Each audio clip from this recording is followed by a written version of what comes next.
Salut les amis, on est parti aujourd'hui pour le 1420e épisode de l'After Zap Image. On débute aujourd'hui avec un petit récapitulatif du début de saison. Quelles sont les équipes qui sont leaders dans les 5 grands championnats européens? Eh bien, on retrouve le Paris Saint-Germain en Ligue 1 avec 22 points, Arsenal en Première Ligue avec 18 points, le Real Madrid aussi avec 18 points du côté de l'Espagne.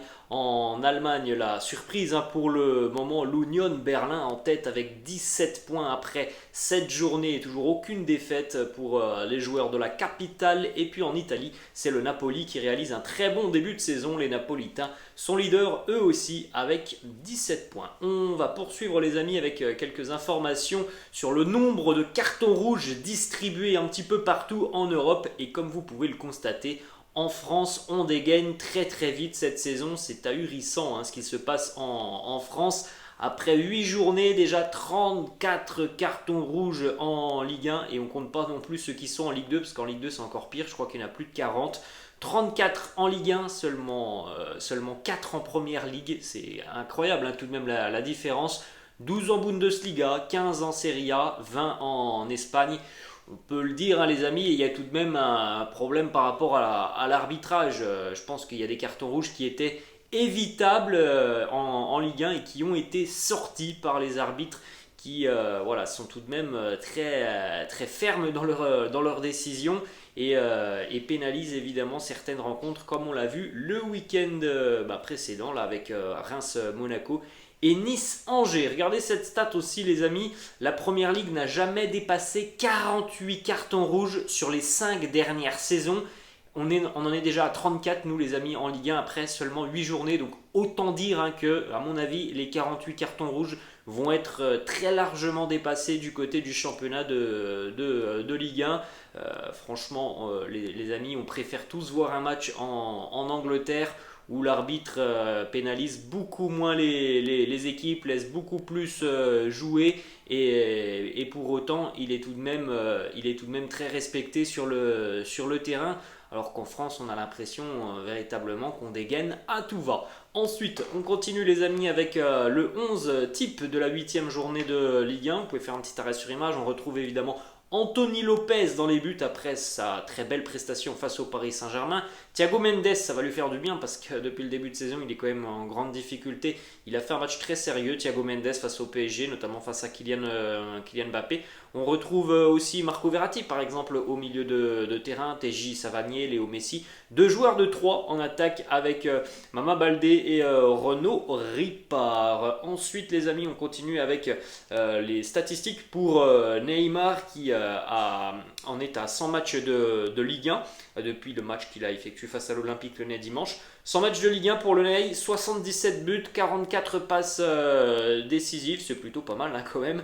Il est meilleur buteur de la Ligue 1 depuis août 2017 derrière Kylian Mbappé, mais bon en même temps c'est difficile d'être devant Mbappé. Et puis dans l'histoire du championnat, eh bien le Ney est plutôt pas mal au niveau des meilleurs buteurs de l'histoire du championnat de Ligue 1. Vous pouvez le constater sur le petit classement à droite, et en plus de ça il va continuer à gravir les échelons dans ce classement. Et en ce qui concerne les meilleurs buteurs de l'histoire du PSG, eh bien je pense aussi que le Ney pourrait pourquoi pas terminer la saison en étant pourquoi pas le 4e meilleur buteur de l'histoire du Paris Saint-Germain. Ensuite les amis, on va aller du côté de l'OGC Nice. Alors début de saison mouvementé chez les Aiglons, alors que l'on se veut très ambitieux, les résultats sur le terrain n'arrivent pas. Le contenu des matchs est très moyen, pour ne pas dire médiocre à certaines reprises.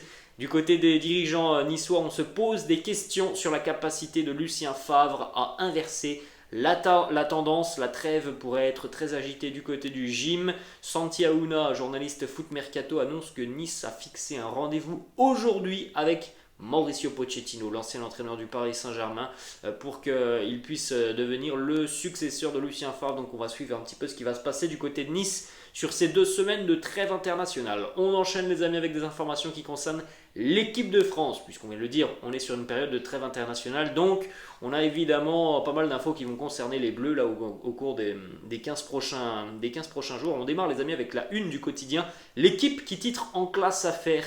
Il y a évidemment, et ça on le sait déjà depuis quelques semaines maintenant, beaucoup de problèmes au sein de l'équipe de France, de choses qui ne permettent pas de travailler dans de bonnes conditions, de préparer tout simplement un mondial dans de bonnes conditions. On a l'affaire Pogba, l'affaire autour de Noël Le Graët, des suspicions d'agression sexuelle au sein de l'équipe de France, les nombreux blessés, on va regarder dans quelques instants la liste. L'histoire de Kylian Mbappé hier, puisqu'on a eu une nouvelle affaire hier avec Kylian Mbappé, ça fait beaucoup. On rajoute à tout ça, les amis, donc 2 nouveaux joueurs forfaits pour ce rassemblement. 2 nouveaux joueurs qui sont, en plus de ça, des cadres. Hugo Lloris, capitaine de l'équipe de France, qui est forfait pour ce rassemblement. Mais aussi Théo Hernandez. Donc regardez, les amis, au final, la longue liste des joueurs absents pour ce rassemblement avec l'équipe de France: Lloris, Théo Hernandez, Lucas Hernandez, Kimpembe, Rabiot, Pogba, Camara, Kanté, Benzema. On peut rajouter aussi par exemple Kingsley Coman. Je suis persuadé qu'il y en manque peut-être encore un ou deux dans cette liste. C'est énorme, hein, évidemment, les amis. Ce sont des joueurs en plus qui, pour la grande majorité, sont quasiment des titulaires du côté de l'équipe de France. Donc c'est difficile de préparer un mondial pour le moment dans ces conditions. Donc hier, pour pallier aux 2 forfaits de Hernandez et de Lloris, on a décidé d'appeler Alban Lafont, qui est convoqué donc en équipe de France. Et puis on a aussi appelé Lucas Digne, qui lui aussi connaît assez bien l'équipe de France, pour pallier au remplacement de Théo Hernandez. Ensuite, on a 2 déclats de Randal Kolo Muani qui étaient en conférence de presse hier, comme d'ailleurs les 2 autres petits nouveau de l'équipe de France. Randal Kolo Muani qui nous dit sur une éventuelle sélection pour la Coupe du Monde, il nous dit: c'est dans un coin de ma tête et ce sera à moi de prouver à l'entraînement et quand je vais aussi retourner dans mon club. Il nous parle aussi de son choix de l'Eintracht Francfort après avoir quitté le FC Nantes. Il nous dit: je ne sais pas si j'ai encore évolué, mais je m'adapte tout doucement à la Bundesliga. C'est différent de la Ligue 1, donc j'apprends et je fais de mon mieux.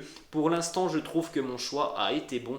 En général, tous les joueurs qui quittent la Ligue 1 pour la Bundesliga s'avouent être assez satisfaits de leur choix et surtout du championnat qu'ils ont choisi, à savoir le championnat allemand.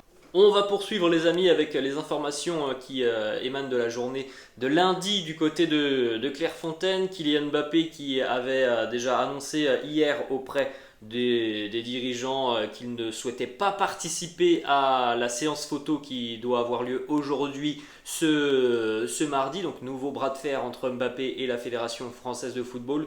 Toujours la même histoire, c'est lié tout simplement aux conventions sur les droits d'image des joueurs. Donc ça, c'était quasiment voilà, dans la matinée, fin de matinée, que Kylian a annoncé qu'il ne souhaitait pas participer à cette séance photo aujourd'hui. Donc évidemment, premier souci pour les Bleus, à peine le rassemblement a débuté. Dans la soirée, visiblement, Kylian Mbappé a réussi à faire plier l'équipe de France à lui tout seul, puisque la Fédération Française de Football s'est engagée à réviser dans les plus brefs délais la convention sur les droits à l'image des joueurs. Donc Kylian Mbappé a remporté son bras de fer. Vous avez le communiqué de la Fédération Française de Football qui a réagi à cette histoire en fin de soirée. Et donc les joueurs maintenant, pas que Mbappé, parce qu'il a travaillé pour son cas personnel, mais Kylian a fait aussi évoluer la chose pour tout le monde. Donc tous les joueurs maintenant vont avoir un droit un petit peu plus important par rapport à l'image et l'utilisation de leur image, notamment du côté de l'équipe de France. Donc voilà, Kylian Mbappé a réussi à faire plier les Bleus hier et il va participer aujourd'hui aux activités médiatiques de la Fédération Française de Football après qu'un accord ait été trouvé. Il a donc obtenu gain de cause. On continue, les amis, du côté de l'Atlético Madrid. On l'a vu face au Real et lors du derby dimanche. Antoine Griezmann a débuté en tant que titulaire. On a une déclaration de Diego Simeone qui nous dit: on a compris qu'Antoine pouvait jouer dès le départ. Il a abattu beaucoup de travail en tant que deuxième attaquant en essayant de descendre pour combiner et en deuxième période sur l'aile pour jouer avec 2 attaquants. Donc peut-être que la dynamique va s'inverser pour Antoine Griezmann et qu'il va maintenant prendre beaucoup plus de temps de jeu du côté de l'Atlético en étant titulaire. Bon, on aura la réponse après la trêve internationale. On va enchaîner, les amis, du côté de Barcelone. On a quelques déclarations de Robert Lewandowski qui était hier en conférence de presse avec la sélection polonaise. Donc beaucoup de déclats autour du Barça. Quelles sont les différences entre la Bundesliga et la Liga? Réponse de Lewandowski qui nous dit en Bundesliga, il y a beaucoup plus de physique.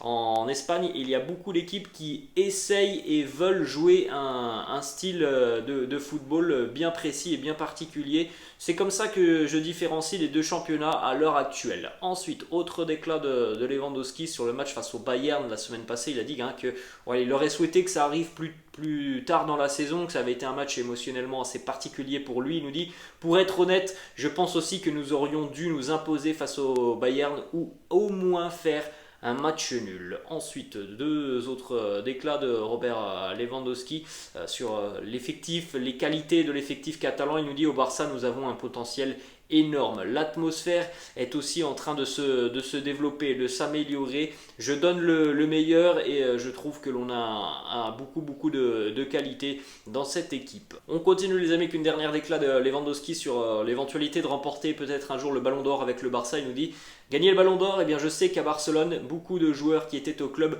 l'ont déjà remporté et je suis persuadé d'une chose, c'est qu'il est plus facile de remporter le Ballon d'Or en étant au Barça qu'en étant au Bayern. Ensuite les amis, deux autres informations du côté catalan. Premièrement, Gérard Piqué qui visiblement vit très mal le fait d'être remplacé par la nouvelle génération. Les relations avec Xavi ne seraient pas très bonnes ces derniers temps entre Gérard Piqué et son entraîneur. Le Barça aimerait beaucoup qu'il parte de lui-même afin aussi de se délester d'un très gros salaire selon le quotidien sport. Gérard Piqué a été entendu en train de se plaindre dans le vestiaire catalan de son temps de jeu. Xavi aurait entendu ses plaintes et Xavi lui aurait rétorqué « Et maintenant tu vas encore jouer moins que ce que tu peux imaginer ». Ensuite, on continue les amis du côté du Paris Saint-Germain, on en a parlé hier, Marco Verratti est blessé. Hier, il s'est rendu au rassemblement de la sélection italienne pour faire constater sa blessure et donc être forfait pour ce rassemblement avec l'Italie. Donc Marco Verratti est déjà de retour à Paris pour travailler sa récupération, sa rééducation par rapport à cette blessure, même si le PSG n'a pas communiqué sur le diagnostic exact de cette blessure de Marco Verratti qui hier semblait très inquiétante pour Christophe Galtier. On continue les amis avec une information qui concerne la sélection espagnole et Nico Williams, le frère d'Iñaki qui a décidé de jouer pour la sélection espagnole. On rappelle tout de même que le frérot Iñaki, lui, a décidé de jouer pour la sélection du Ghana. Ensuite les amis, on enchaîne avec le nouveau maillot de la sélection belge, les Diables Rouges qui ont présenté leur maillot hier, notamment Kevin De Bruyne là, qui le porte. Alors le maillot est somme toute assez sympa, le seul problème, la seule chose qui me gêne, ce sont les manches avec ces flammes. Et d'ailleurs on a la même chose, alors là vous ne le voyez pas, mais on a la même chose sur les chaussettes de la sélection belge avec des flammes. C'est assez particulier comme design, on a l'impression de voir des chemises qui étaient portées par certains dans les années 2000 avec des flammes. C'est particulier tout simplement le design des manches du maillot des Diables Rouges. On va continuer les amis du côté de l'AS Roma avec la demande de José Mourinho à ses joueurs. Alors l'AS Roma s'est vu refuser un penalty ce week-end face à l'Atalanta Bergame, un penalty qui semblait somme toute être assez évident, qui a été refusé par l'arbitre. José Mourinho qui nous dit je vais changer de conseil à mes joueurs, je vais maintenant leur dire de ne plus rester sur leurs pieds, de ne plus jouer le ballon, d'être des clowns et autant que possible de plonger dans la surface de réparation comme s'ils étaient dans une piscine, parce que j'ai l'impression que c'est comme ça qu'on obtient des pénaltys en Serie A. On va terminer les amis du côté de la Bundesliga. 3 informations en bouillie. Premièrement, on va à Stuttgart. Le VfB engage Dan Axel Zagadou, l'ancien défenseur du Borussia Dortmund était libre de tout contrat. On va terminer avec 2 informations du côté du Bayern Munich. Premièrement, déclaration d'Oliver Kahn qui nous dit à l'heure actuelle on ne considère aucun autre entraîneur. Nous sommes tous convaincus par Julian Nagelsmann, nous sommes tous derrière lui. On va revenir très rapidement sur une série de victoires et on va démarrer très fort après la trêve face à Leverkusen. Voilà les mots de Oliver Kahn. Le quotidien Bild en Allemagne annonce tout de même que Thomas Tuchel serait déjà l'une des pistes du Bayern pour remplacer Julian Nagelsmann qui commence à être remis en question. Donc Je pense pas que ça se fera sur cette trêve internationale, mais si d'ici à la fin du mois d'octobre, du côté du Bayern, les résultats ne s'améliorent pas, je pense que l'avenir de Nagelsmann va commencer à s'assombrir côté bavarois, donc il va falloir une réponse immédiate après la trêve. Il y aura un match face à Leverkusen, il y aura un match face à Fribourg, il y aura de nouveau un match face à Augsbourg qui vient de battre le Bayern le week-end dernier. Ce sera un match de Coupe d'Allemagne. Il y aura aussi la Ligue des Champions avec notamment le retour face au Barça, donc il y aura des matchs très excitants pour les Bavarois. Voilà les amis, la fin de cette vidéo, j'espère que ça vous a plu. N'hésitez pas comme d'habitude à lâcher un petit pouce bleu. N'hésitez pas non plus les amis à vous abonner à la chaîne, je vous laisse et je vous dis à la prochaine. Ciao.